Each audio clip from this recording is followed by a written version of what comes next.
Yo les decía a los alumnos en la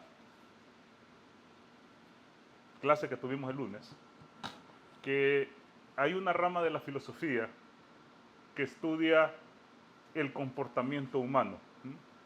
Y esta rama de la filosofía que estudia el comportamiento humano es lo que nosotros llamamos ética.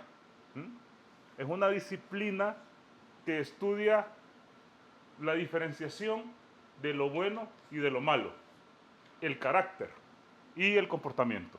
De hecho, su significado etimológico viene de ethos, en griego, que significa carácter, o éticos, que significa lo relativo al carácter. Entonces, la gente utiliza generalmente, indistintamente, las palabras moral y ética como sinónimos. Es decir, la gente cree, en general, que la ética y la moral son significados de lo mismo, en diferentes palabras. Prácticamente un sinónimo. Pero hay una diferencia marcada entre las dos. La ética es el estudio teórico del comportamiento humano y la moral es la práctica del comportamiento humano. Es decir, como dice Danilo, hay una diferencia entre la teoría y la práctica. La ética, digamos que es la teoría y la moral es la práctica. Ahora, la gente cree, en general, especialmente la gente que no es religiosa, que la ética y moral devienen en realidad del hombre. Es decir, si bien es cierto, no todo lo que es moral para un grupo es moral para el otro, hay cosas generales que son morales y buenas para todo el mundo.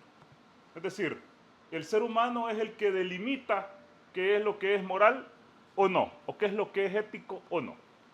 Pero la cuestión es que los creyentes o los que creemos que hay una vida ulterior, un revelador que nos guía a través de sus revelaciones por el camino correcto, creemos que en realidad la ética y la moral, o sea, lo que es bueno y lo que es malo, deviene de la revelación. Es decir, nosotros seguimos lo que Dios nos dice que es bueno, lo que Dios nos dice en su revelación que es bueno, y nos alejamos de lo que Dios nos dice en su revelación que es malo. Y es tan relativo esto porque en algunos momentos de la historia de la humanidad, algunas cosas que parecieron buenas en su momento son malas hoy, en general. Por ejemplo, la esclavitud. La esclavitud en la antigüedad era buena y aceptada por la gente. No solamente la esclavitud propiamente dicha, sino que incluso la segregación racial. Hasta hace poco, en muchos países, especialmente los de habla inglesa, una persona de color no debía estar a la par o en un lugar donde estaba una persona blanca.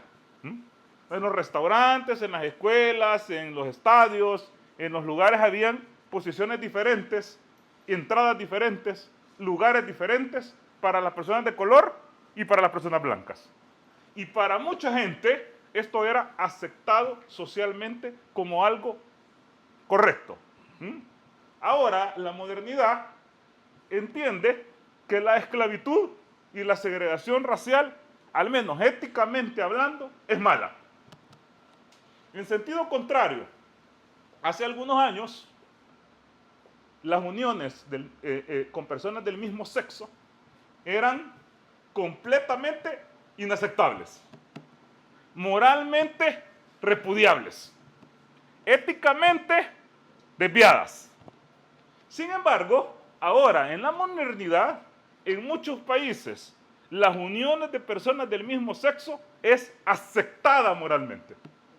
Incluso si estos comportamientos se critican, mucha gente, especialmente en el occidente, ve esto como una falta de moralidad. Entonces vemos cómo la moral puede variar con los tiempos y desde las percepciones de la humanidad. Pero ¿qué pasa para los que son creyentes? Para los que son creyentes no varía la moralidad. La moralidad es revelada por Dios, lo que es ético y correcto es revelada por Dios, y esto no tiene que cambiar nunca, porque Alá lo ha revelado de manera universal. En el Islam, los estudios islámicos, hay algo que se llama Akhlaq al-Islamiyya, que podemos traducir como la ética islámica. O sea, ¿qué es el estudio del comportamiento del carácter desde la perspectiva islámica? Entonces, el Akhlaq al-Islamiyya, que es la ética islámica, deviene principalmente en el sometimiento absoluto a la voluntad de Dios y a un Dios único. Entonces, la moral empieza en el Islam con el monoteísmo. El musulmán debe inclinarse y someterse absolutamente a Dios, a Allah. Y este Dios es único, no tiene asociados, ni tiene iguales, ni siquiera tiene semejantes. El hecho de poner un igual o un semejante a Dios resulta en la inmoralidad más grande que puede haber. Antes de cualquier cosa, de los asesinatos, de deshonrar a los padres, de las violaciones, de las estafas, que también son inmoralidades crasas, la inmoralidad más grande es asociarle o ponerle a Dios un semejante o un igual. Entonces la moralidad islámica empieza primeramente, el primer paso es en creer que solamente hay un Dios. Y este Dios no solamente es uno, o sea, que solamente es uno, sino que además es único. Nada, absolutamente nada se parece a Él. Entonces, si nosotros le ponemos semejantes a Dios, por ejemplo, un hijo, ponerle un hijo a Dios, en el sentido natural de la palabra, no en el sentido que utilizaban los judíos, que utilizaban la palabra hijo y padre de manera, ¿cómo se llama? Figurada. Así utilizaban los judíos hijo y padre, sino que de la manera cristiana, griega, pagana, de que haya un hijo natural de la misma sustancia del padre. Esto, desde la perspectiva ética, islámica y judía, es el acto más inmoral de todos.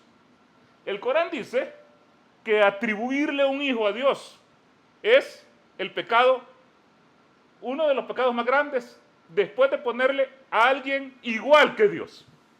Porque ¿qué pasa? Si alguien viene y le atribuye o le pone un hijo a Dios, es decir, Dios tiene un hijo, este hijo puede estar abajo del padre. Es decir, desde la perspectiva cristiana unitaria, Dios tiene un hijo, pero el hijo es menor que Dios. Está supeditado a Dios, le obedece a Dios, tal como un hijo obedece a un padre. Pero desde la perspectiva trinitaria de Dios, o desde la perspectiva cristiana mayoritaria de la concepción de Dios, el hijo es exactamente igual que el padre. Igual que el padre. Estos actos, desde la perspectiva de la ética islámica, corresponden o se corresponden con el acto más inmoral y más grave de todos. La violación de este mandamiento conlleva al castigo más grande. Atribuirle algo a Dios es más grande que el homicidio. Atribuirle algo a Dios es más grande que deshonrar a los padres. Que estafar, que mentir, que robar. Cualquier inmoralidad está abajo de esta. Cuando un escriba se le acerca a Jesús en los evangelios, por ejemplo, en Marcos 12:28, y también sucede en Lucas 10:25, alguien se le acerca a Dios y le pregunta, a Jesús, perdón, y le pregunta, ¿cuál es el principal mandamiento? ¿Cuál es el mandamiento más importante de todos? Entonces Jesús no le dijo, el principal mandamiento es no matar, o no robar, o no estafar, o no mentir, o deshonrar a los padres, sino que Jesús le contesta, el principal mandamiento, el más importante de todos es, oye Israel, porque Jesús iba para los israelitas, y su prédica era para los israelitas, oye Israel, o Shema Israel, Adonai Eloheinu, Adonai Ahad. O en español, oye Israel, el Señor nuestro Dios, uno es. Este es el principal mandamiento. Y le amarás con todo el alma, con todo el corazón, con toda la mente y con toda la fuerza. Ok, este es el primer paso para una moralidad aceptable. Y el segundo mandamiento dice, amarás a tu prójimo, que es la regla de oro, como amarte a vos mismo. Entonces, primero está la unicidad de Dios y después está el amor al prójimo. Cuando el profeta Muhammad, la paz sea con él, recibe la revelación coránica y Dios le ordena que vaya a la gente de la Meca a predicar, la gente de la Meca tenía cosas que para ellos eran éticamente correctas, moralmente correctas. La gente de la Meca, que eran los interlocutores, creían que las divisiones debían de hacerse por tribus. Es decir, la distinción entre las tribus era fundamental para los musulmanes de la Meca. Así que el linaje, la sangre y la posición era importante y era vista como algo bueno. La pertenencia a una tribu o a un grupo era visto como algo aceptado moralmente. El que no tenía protección tribal era visto como el más bajo de la sociedad. El Islam viene y se opone a esto. Y dice, no hay diferencia en el ser humano. La comunidad tiene que ser unida toda. No tiene que haber diferencias tribales, ni de sangre, ni de linaje. Todos los seres humanos son iguales ante Dios. Un negro no es superior a un blanco no es superior a un negro, un árabe no es superior a un árabe y un no árabe no es superior a un árabe. La distinción es en el corazón. Entonces, la prédica del Islam se opone éticamente a la situación circundante de los árabes de la península arábiga. Moralmente era correcto dividirse en tribus, de hecho un orgullo, pero la prédica del Islam va en contra de esto. De hecho, cosas que criticaban al profeta es cómo las tribus más poderosas van a ser iguales que las tribus más débiles. ¿Cómo? Si aquí hay diferencias. Esto es lo primero. La segunda cosa es que la gente de la Meca adoraba a más de 360 ídolos. Entonces, la gente de la Meca adoraba a más de 360 dioses. Y esto era un orgullo para los árabes de la península arábiga, tener un montón de dioses. Cada día se celebraba una fiesta en honor a uno de los dioses. Entonces pasaban en fiesta todo el año. Y esto ayudaba a que la gente llegara a la Meca, hubieran intercambios comerciales, las caravanas pasaban por ahí porque todos estaban en Chongenga, todos los días. Entonces el profeta va con la prédica y les dice, solamente hay un Dios. Y todos estos ídolos son falsos. Entonces, lo que era correcto éticamente para los árabes, esos dos puntos, el Islam llega y los contradice. Si el profeta Muhammad, que era un árabe, nacido de entre la tribu más poderosa de los árabes, en ese momento que era Quraysh, y que conocía esto de la situación tribal, nosotros lo podemos ver teóricamente, pero no entenderlo en la práctica, porque eso es hace 1440 y pico de años, pero el profeta entendía la situación tribal, la protección tribal, la división tribal, sin embargo, va en contra de esto. Y esto le llevó persecución y un montón de problemas. Entonces, primero, la división tribal. Segundo, ir en contra de los dioses.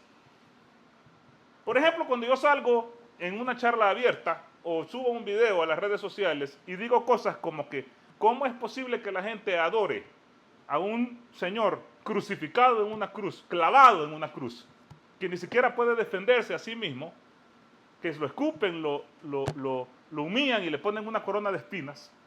La gente cuando escucha esto reacciona ofendida.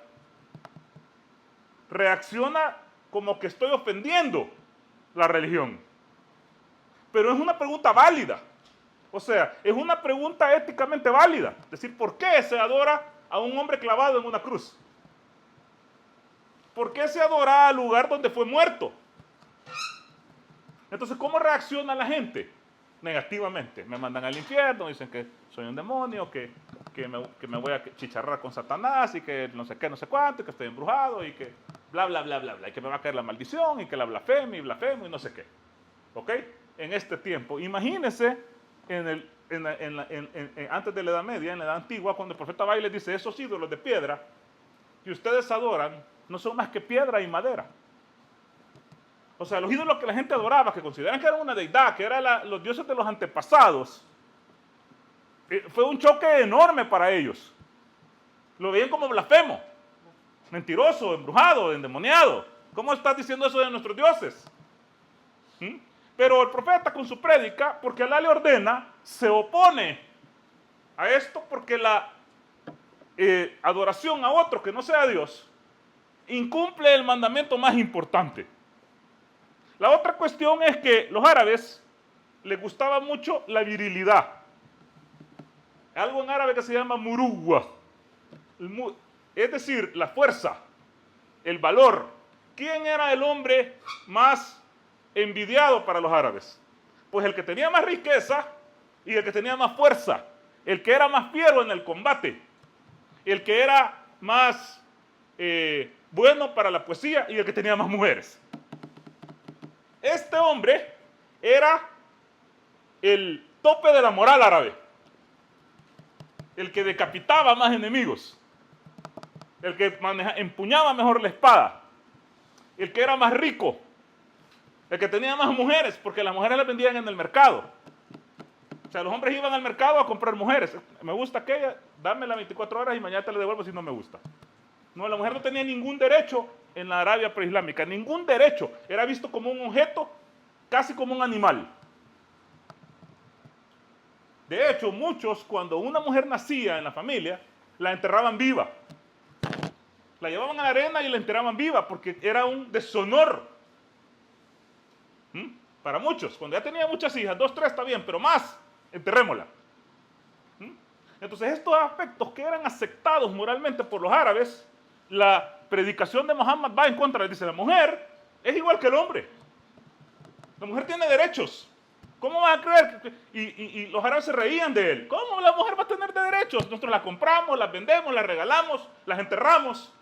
¿No estás diciendo tú que tienen derechos? ¿Cómo estás diciendo eso? Entonces, lo que era moralmente correcto para la sociedad preislámica, el Islam viene y lo va a atacar. Las cosas principales.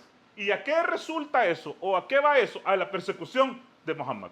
La pasada con él. Si Muhammad se hubiera inventado la religión, hubiera predicado lo que la gente hubiera aceptado más fácil. ¿Cómo hace un político? Estudia lo que la gente quiere y hace lo que la gente quiere. Porque así obtiene mayor aceptación. Pero el profeta va y va contra la moral de ese momento.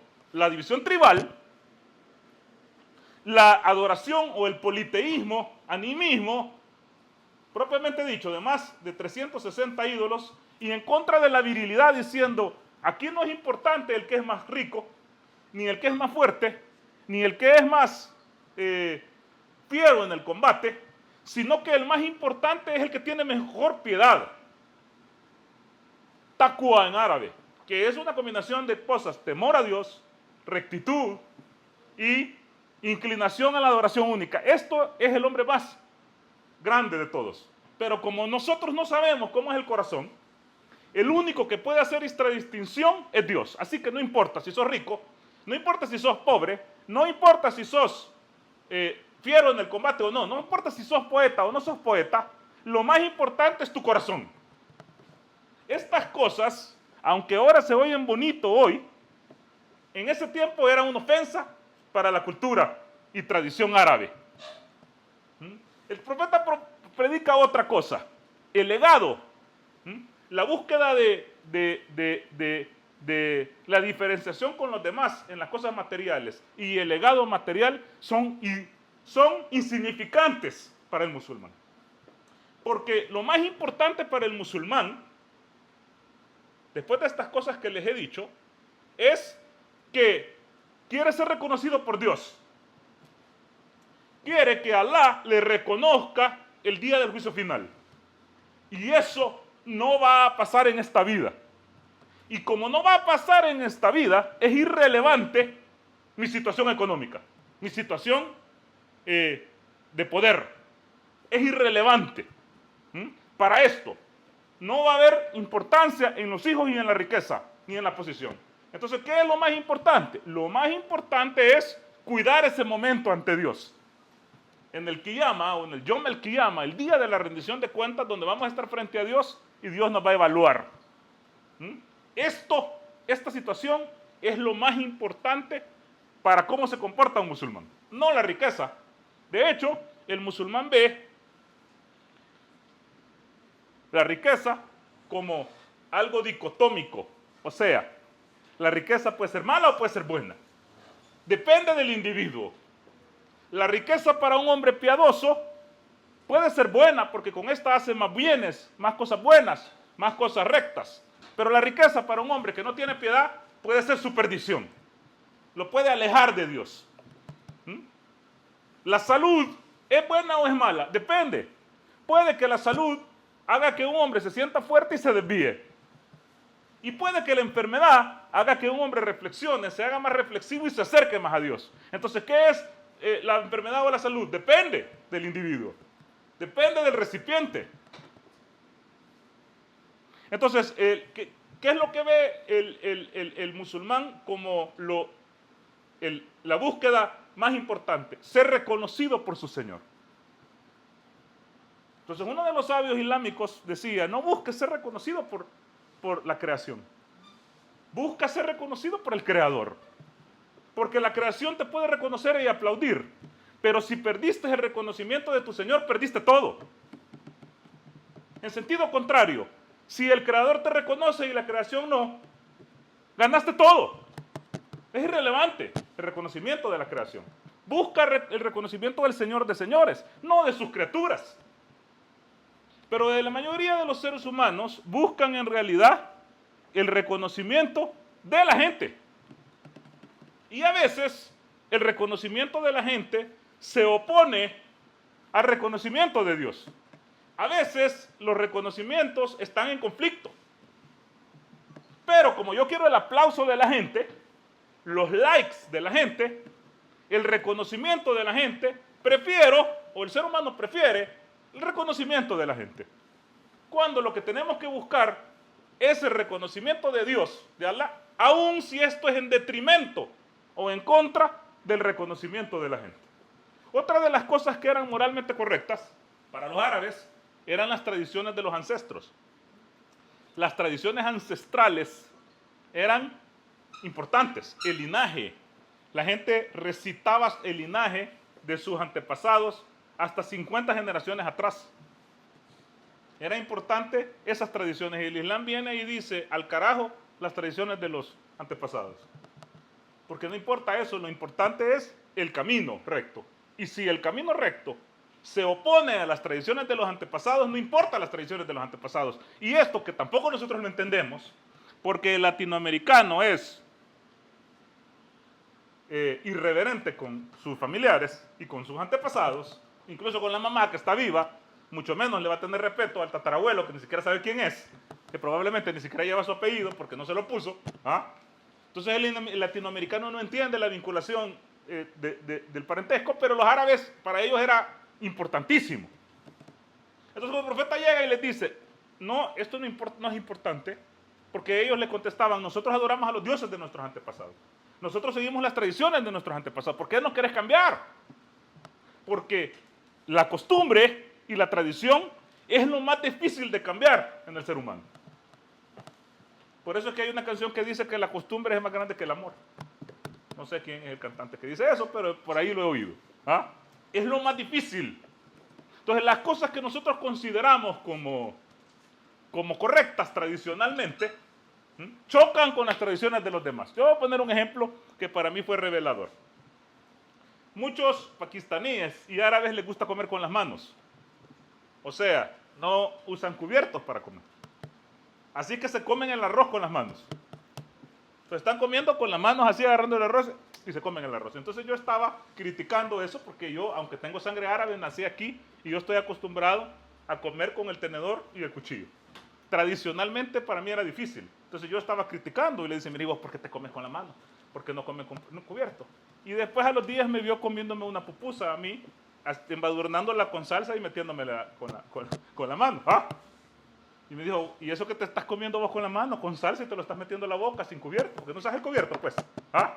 Ahí me di cuenta que yo no estaba reparando en realidad en lo que si usar las manos o el cubierto es correcto, sino que estoy reparando en la tradición, en la costumbre. Estoy acostumbrado. Entonces esa costumbre es todavía más difícil, por ejemplo, en la religión. La gente no piensa, ¿por qué adoro a un hombre crucificado? ¿Por qué adoro a un hombre, ¿cómo se llama?, en una cruz? ¿Por qué en Navidad ponemos un arbolito, un pino? ¿Por qué? Se supone que se está celebrando el nacimiento de Jesús, pero en Palestina, ¿no?, en Belén, en el nacimiento, donde fue el nacimiento de Jesús supuestamente, no hay pinos. No existen los pinos en ese lado, mucho menos las bolitas de colores. ¿Y qué tiene que ver un hombre anglosajón con traje rojo que dice jojojo? ¿Qué tiene que ver con Jesús y con el nacimiento de Jesús? ¿Por qué mezclamos un árbol, ¿cómo se llama?, de pino, que es un árbol del norte de Europa, y lo mezclamos con el nacimiento de Jesús en una zona desértica de Palestina? La gente no pregunta ¿por qué? La gente vive la tradición y ¿qué importa lo demás? La gente no se pregunta ¿por qué el 3 de mayo en Latinoamérica ponen una cruz con verduras y frutas alrededor? ¿Por qué? ¿Por qué hacen eso? ¿Qué tiene que ver eso? Solo se celebra en América, por cierto. ¿Qué tiene que ver? Entonces la gente no repara en por qué cree lo que cree, sino que la gente vive la tradición. Entonces la tradición de los ancestros es bien difícil de cambiar. Es una de las cosas más difíciles de cambiar. Pero cuando uno empieza a reflexionar y utiliza la reflexión y se desnuda, o quiero usar otra palabra, se despega de la tradición, entonces uno puede ya pensar las cosas con mayor apertura. El Corán, en la sura, en el capítulo 26, versículo 88-89, dice lo siguiente: ese día, hablando del juicio final, de nada les servirán las riquezas ni los hijos, y solo estará a salvo quien enfrente a Dios con un corazón sano. Esta aleya o este versículo del Corán va en contra de los árabes de ese momento, que creían que la riqueza y los hijos eran fundamental para la vida, para el prestigio y para el legado. Se sentían orgullosos de eso. El Corán viene y tira un versículo y les dice: ni la riqueza ni los hijos les servirán. Eso que ustedes atesoran y que aman y que se vuelven locos por ellos, no sirve, es insignificante. Porque lo que tienen que preocuparse para estar frente a Allah el día de la rendición de cuentas es un corazón sano. En el sentido de la piedad, no un corazón sano de salud, sino en el sentido de la piedad. Entonces, la gente que se convertía al Islam, en el tiempo del profeta, preguntaba: ¿qué es un corazón sano? ¿Qué significa eso? ¿Cómo puedo tener yo un corazón sano? Porque para mí vivir en un sistema tribal está bien. Adorar a 360 dioses está bien. Para mí, vender a las mujeres en el mercado y comprarlas está bien. Para mí la riqueza, el legado está bien. Entonces, ¿qué es? Entonces el Corán empieza a revelarse y empieza a enseñarle al hombre qué es lo bueno y qué es lo malo. Qué es lo correcto que hay que hacer y qué no. Y no solamente el Corán, sino los dichos y hechos auténticos del profeta, lo que nosotros conocemos como hadices, que enseñan cómo tiene en realidad que comportarse un hombre. Entonces el profeta Muhammad dijo: mi sustentador, o sea, quien me sustenta, refiriéndose a Allah, mi sustentador me ha dado 9 premisas a él, que son importantes para la ética nuestra. Me ha dado 9 premisas. Permanecer consciente de él y que es uno. Permanecer siempre consciente de él y que es uno. Ya sea en privado o en público. Ya sea en privado o en público. Siempre estar consciente de que hay un Dios que está observando todo, que es testigo de todas las cosas, que lo tengo más cerca de mí que mi vena yugular. Si yo soy consciente de eso, de verdad consciente, debo de entender que todos mis actos, todas mis palabras, todas mis acciones, todos mis pasos, Allah los está viendo. No estoy solo cuando me dispongo a hacer una chabacanada. Dios está viendo, a la par mía. Está de 2, el tercero siempre es Allah. De 3, el cuarto es Allah. Siempre está ahí. Y entender que es uno, ya sea en público, cuando la gente me está viendo, y también en privado. Dice, hablar con justicia. Ya sea con gusto o con disgusto. Ser justo y hablar con justicia, ya sea con gusto o con disgusto. No importa si estoy enojado o no estoy enojado. No importa si estoy enojado con la persona donde tengo que impartir justicia, sino que independientemente de eso tengo que ser justo. Mostrar moderación. Mostrar moderación, tanto en la riqueza como en la pobreza. Mostrar, porque aunque no crean, mucha gente pobre es inmoderada. De hecho, yo, en mi experiencia, la gente más inmoderada que conozco son los pobres. También los ricos, pero los pobres. Dice, entonces buscar moderación, tanto en la riqueza como en la pobreza. Entonces el profeta Muhammad estaba enseñando ética y moral a la gente. ¿Qué es lo correcto y lo incorrecto? Ellos no entendían esto. Esto está enseñando esto es lo correcto. Y esto ha quedado para nuestros días porque sigue siendo un comportamiento claro para alcanzar la excelencia de la virtud de la moralidad. Dice también restablecer la amistad con aquellos que se apartan de mí. Fíjense bien, restablecer la amistad con aquellos que se apartan de mí. El musulmán debe buscar la reconciliación con el hermano. No estar más peleados, que yo no le hablo, no quiero saber nada. Dice, restablecer la amistad con los que se alejan de mí. Es más importante el restablecimiento de la amistad que un sacrificio.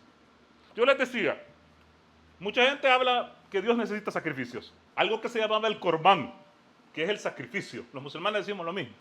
¿Y qué significaba esto? Cuando yo cometí un pecado, iba al templo y llevaba una ofrenda, que puede ser un palomino, puede ser un corderito, puede ser un cabrito, para sacrificarlo en el templo, para que Dios me perdonara de mi pecado.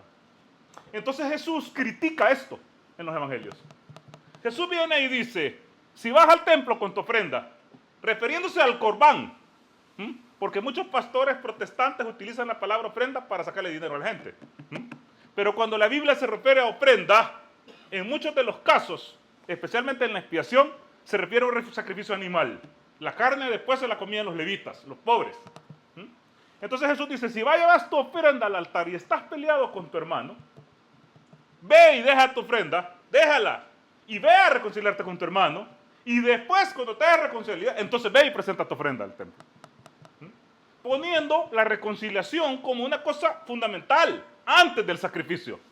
El sacrificio entonces es un acto simbólico para demostrar la reconciliación con el hermano. No es el sacrificio primero, como quieren hacer ver que el sacrificio en la cruz es necesario para el perdón. Porque no es necesario para el perdón. De hecho, Jesús ve el sacrificio como secundario. También dice en Mateo, por ejemplo, 12, 18, ve lo que significa misericordia quiero y no sacrificio. Primero misericordia quiero y no sacrificio. Después viene y dice, darle aún al que me rechaza. Darle cuando necesite, aún al que me rechaza. Que mi silencio esté ocupado por el pensamiento y la reflexión. Que mi silencio esté ocupado por el pensamiento y la reflexión. Que mi mirada sea una inhibición de la mala conducta.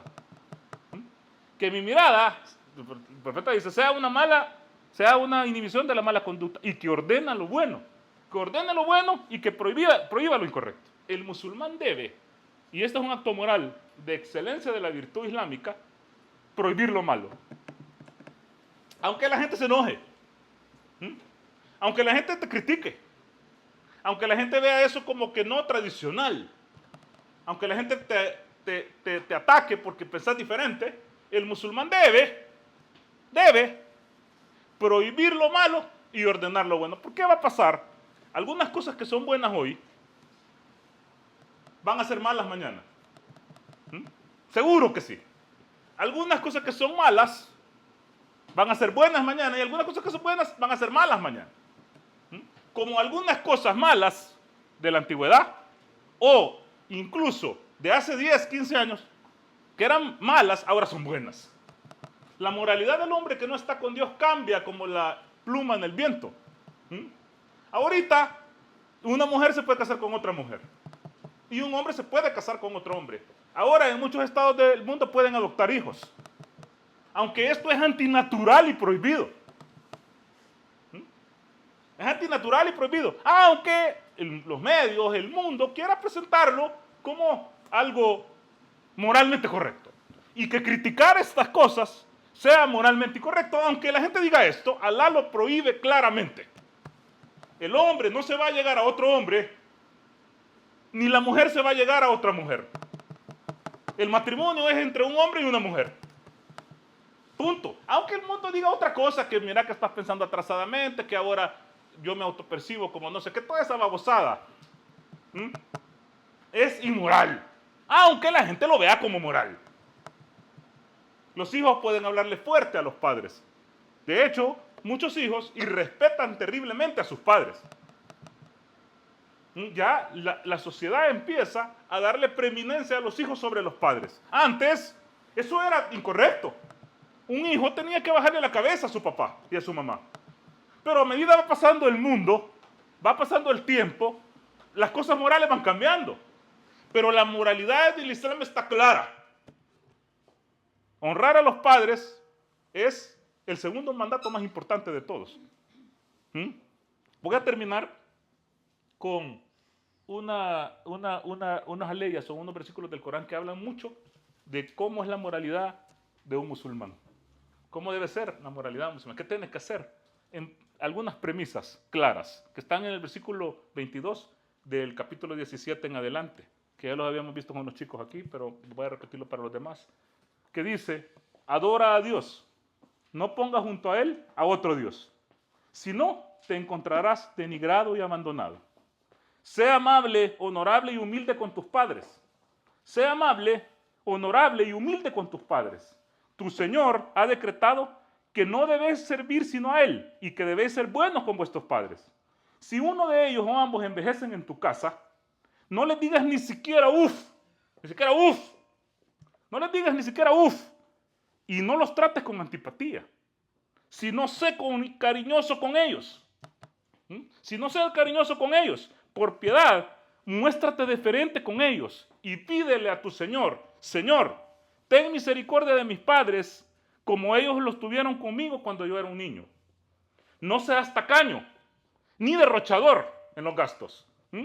Da lo que es derecho del pariente, así como al pobre y al viajero insolvente, pero sin prodigarte demasiado. De hecho, los despilfarradores son hermanos de los demonios. Y recuerda que el demonio fue desagradecido con tu Señor. Si buscan una misericordia, la gente que necesita, pero no tienes para darles y tienes que esperarte algo para ayudarles, apártate de ellos por lo menos con una palabra amable. No lleves la mano cerrada a tu cuello, ni la extiendas demasiado, si no te encontrarás censurado en el primer acto y arruinado en el segundo. No participes en los asesinatos. Y no mates a tus hijos por miedo al hambre. Somos nosotros los que les proveemos a ustedes y a ellos. No cometan adulterio. Eviten la fornicación. Es una deshonestidad y un mal camino. No maten injustamente a quien Dios haya prohibido matar, sino con justo motivo, por defensa personal. Si se mata a alguien sin razón, damos autoridad a su pariente próximo, pero que éste no se exceda ni busque la venganza. Cuidad de los niños huérfanos. No toquéis la ausencia del huérfano ni la riqueza del huérfano, sino de manera conveniente hasta que alcance la madurez. Cumple tus promesas y compromisos. Cumplid todo, porque se pedirá cuenta de ello. Sé honesto y justo en las interacciones con los demás. Da una medida completa cuando midas y sé justo en la medida.